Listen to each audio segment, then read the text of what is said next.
rencontre après-midi, c'est comme d'habitude, parler de l'ensemble d'activités de la police, des dossiers déjà traités et des dossiers qui sont en cours d'être traités.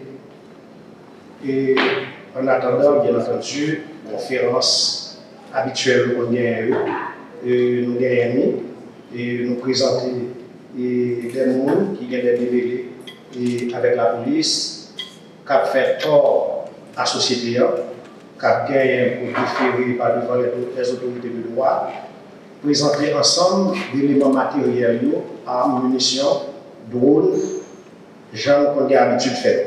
Mais je dis, c'est un bilan partiel que la baille par rapport à l'ensemble d'activités que la police traite déjà et ça qui est en cours d'être traité. Malheureusement, les situations qui prévaut dans le pays permettent à ce que chaque fois nous rencontrons à la presse, c'est de travail que l'ensemble des forces de l'ordre qui sont dans le pays a mené contre le grand banditisme, contre la grande criminalité et qui constitue un problème dans la société. Et l'opération que la police mène est dans l'espace que nous connaissons déjà, le département d'Antibonite, l'Ouest et le centre, qui sont trois départements qui sont plus impliqués côté foyer, gang criminel, plus à mener action, même si, bien entendu, tant qu'on nous habitué à dire, nous parler de phénomène criminel là dans l'autre département et tout, même si ce n'est pas la même envergure que ça a passé dans l'ouest, dans l'eau et dans Antibonite, mais aussi dans le département du centre. Dans la série d'opérations que la police menait, samedi qui était 2 août 2005, deux bandits étaient arrivés mortellement blessés après échange de tirs avec des unités spécialisées. Dans la police, on a parlé des unités d'intervention de police, et on a parlé de SWAT, on a parlé de SIMO. Et au terme d'intervention ça, que Force Lord a fait, Jean Soudjoula, deux bandits privés mortellement blessés, ils ont fusil et T65 et arrivé récupérer et aussi une motocyclette que bandits Sayo ont utilisé. Dans Keskov, plusieurs unités sous commandement et directeur général de la police là et mené une vaste opération jour qui était jeudi 7 août 2025. Dans le cadre de l'opération, Force Lord a pour mission de démanteler les foyers gangs qui sont dans la zone et permettre à ce que la population arrive et rejoigne calme avec sérénité pour vaquer à l'activité. L'opération Sayo est menée dans une zone qui est dans Mayor, en bas Montélico. Côté M. Sayo vient prendre deux espaces Sayo comme espace cible et pour mener activité criminelle. Et la police est intervenue et pour repousser dans des retranchements parce que nous connaissons des zones qui contraires avec la commune Cafo, ces zones utilisées pour capable accès à la commune. Donc la police est arrivée repousser et permettre momentanément à la population d'arriver et reprendre calme avec sérénité. Toujours dans le cadre d'opération plusieurs tronçons routes que bandits étaient bloqués et étaient arrivés débloqués. Agent Lobio est arrivé retirer plusieurs barricades et pas oublier bloquer route, laisser barricades. Ça fait partie du mode opératoire bandits. Eh bien, la police agit sur tout aspect qui peut permettre à ce que la population dans zone arrive vaquer à l'activité. Et ça va concerner l'opération qu'a fait sur le terrain seulement par force de l'ordre spécialisée, mais le CPJ, dans le cadre de l'enquête et la Meneto, donc arrivé à arrêter John Strider Janelus, qui est un jeune garçon et 26 l'année. L'arrestation ça arrivée faite dans la rue Jean-Marie Vincent Silo et commune d'Elma. Et le jeune garçon ça a pour habitude recruter plusieurs jeunes filles qui sont déjà victimes dans le mode opératoire. Parmi eux, il y a une demoiselle de 19 l'année qui étaient déplacés pour signer, selon demande et jeune garçon ça, un contrat CAI et qui s'est propriété John Strider. Dans zone silo, les demoiselles là, arrivées, c'est là qu'on a dit qu'il était subi à viol. Nous, c'est pas seulement grand banditisme, c'est pas seulement le monsieur Damio, rivé qui a des armes, attiré sur la population. Nous toujours prendre le soin. Pour nous toujours expliquer ça parce que si ensemble des subtilités ça est, des fois nous pas mettre en exergue, des fois nous pas capitaliser avec nous suffisamment, et bien nous quitter ou développer et dans la société et quand vous arrivez à développer dans la société, c'est vous capable de mener à grande criminalité et c'est vous capable de mener à acte de grand banditisme ça. Donc c'était très important pour nous te parler de ça. Donc monsieur yo utilisait un pile ruse et jeune monsieur utilisait un pile ruse pour convaincre ensemble de jeunes demoiselles sans expérience, et rentrer dans mauvaise action, violer nous, des viols individuels et collectifs. Donc en pile, semaine dernière, nous avons fait conférence, nous avons parlé de ça. Donc phénomène ça est toujours à continuer et ensemble d'unités spécialisées en dans DCPJ et en dans commissariat dans l'aire métropolitaine et un peu partout dans le pays à lutter de façon très acharnée contre les mauvaises pratiques. Ce n'est pas seulement dans 3 départements de la société là où tu as remonté tout ça, phénomène dans l'autre département tout, tel que le Cap Haïtien par exemple. Nous rappelons la dernière fois nous avons parlé de velléité pour bandits qui ont établi base dans l'immobilier. Et plusieurs cas, nous avons joué dans le Cap Haïtien, montré nous au fur et à mesure comment la situation avait pris de ampleur, mais au fur et à mesure tout ça a montré que force de l'audio nous comprendre la situation qui prend ampleur ça et c'est comme ça pour nous prendre des dispositions pour nous contenir la situation ça. Et dans le cas de ça, au Cap Haïtien, dans le cadre d'une patrouille de police, il y a 3 bandits qui vivaient interpellés et un fusil et un véhicule. Monsieur Sayou était à bord du véhicule ça et que les patrouilles de police là ont intercepté dans le cadre d'échange que vous avez avec les policiers. Ils ont dit que pas rien, absolument rien qui est illégal dans la machine ça, alors que monsieur a un fusil de grand calibre, un fusil d'assaut qui était caché dans un sac et que vous avez dans le véhicule ça. N'était-ce pas professionnalisme et policiers? Donc, M. Sao a parlé comme de honnêtes citoyens. Madame Jean Miguel Monsieur qui connaissait illégalement armé, Madame Jean Miguel qui connaît qui ensemble des forfaits, M. Sao arrivé commettre déjà en dedans la ville Cap Haïtien. Grâce à la vigilance de l'audio, ils ont été arrêtés, investigation menée, il y a implication dans des actes répréhensibles dans la commune Cap Haïtien, mais aussi dans la commune qui avoisine la ville du Cap Haïtien. Auteur et co-auteur, tout le monde a été complice, tout le monde a été arrivé à aider et acheminé par devant les autorités de justice, eux-mêmes qui appelé à dire le droit.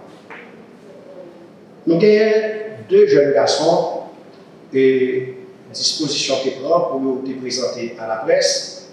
Et maintenant, 4 rébellions de jeunes et qui parlent de collaborer avec la police, ils parlent de littérature, ils parlent de questions et ils ont refusé toute forme de collaboration. Alors la situation c'est quoi? C'est des jumeaux.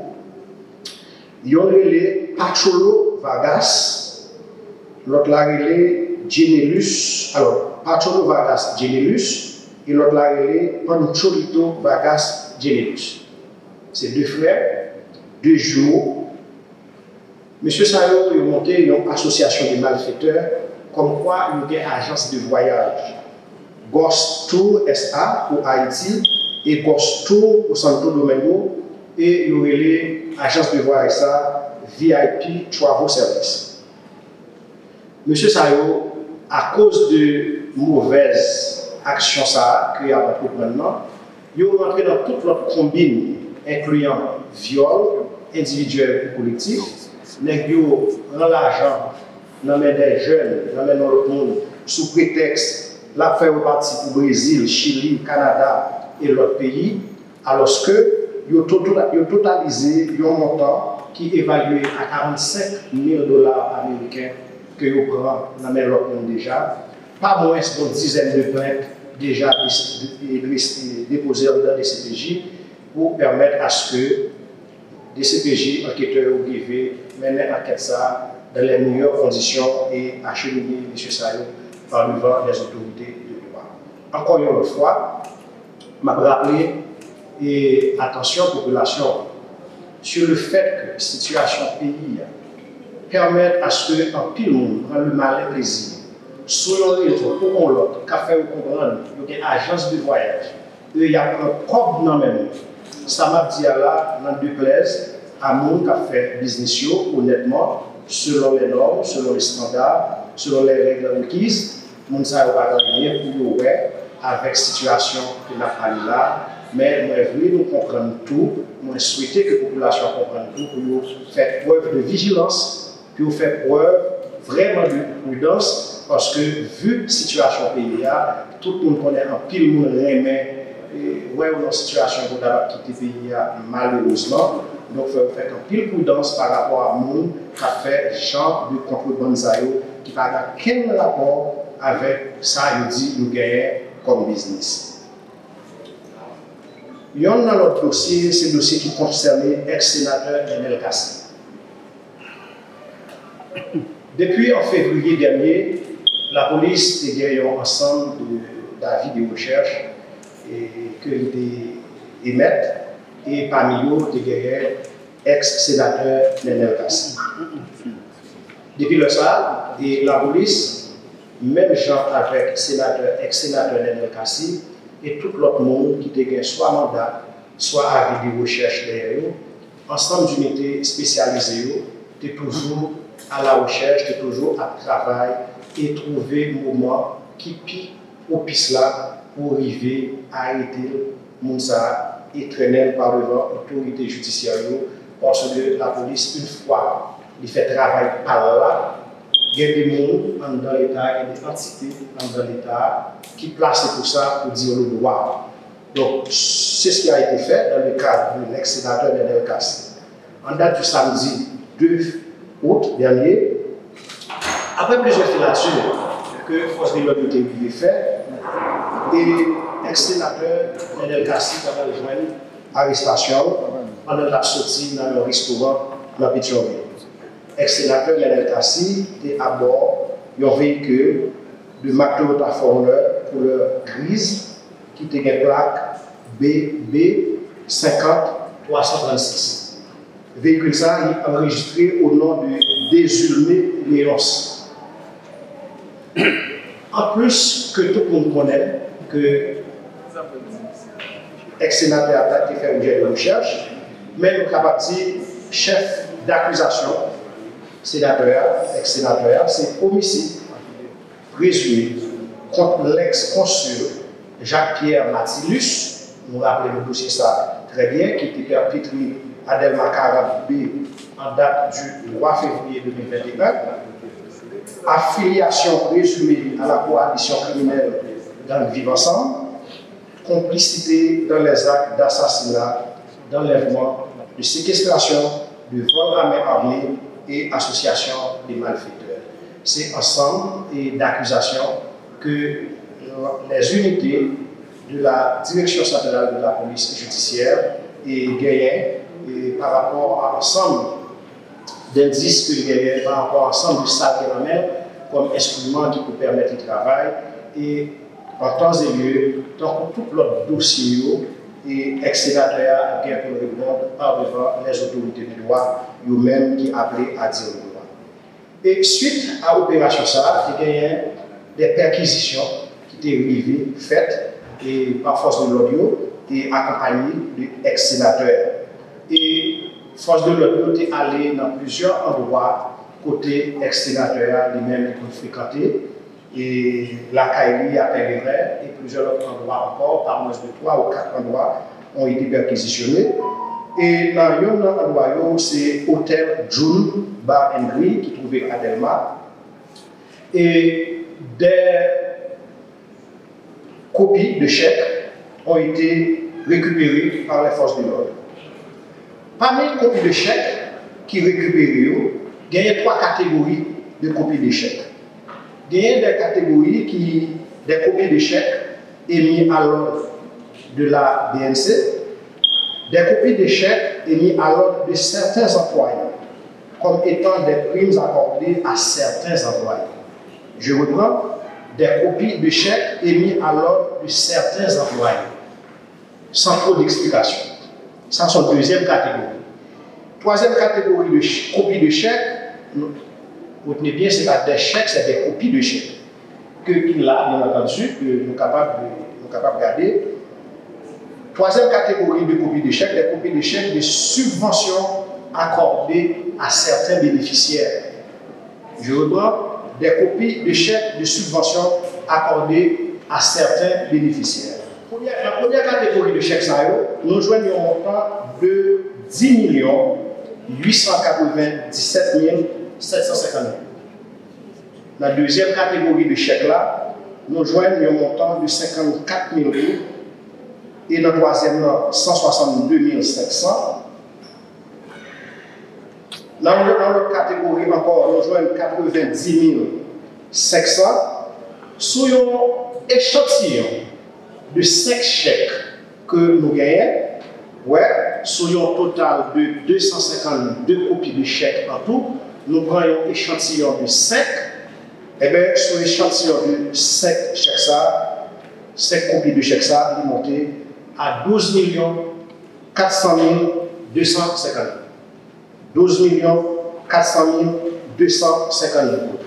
12 400 250 000 là, sur l'échantillon de 5, oubliez ma parole de 252, c'est des chèques qui émis à certains bénéficiaires, c'est des chèques qui accordés à certains employés.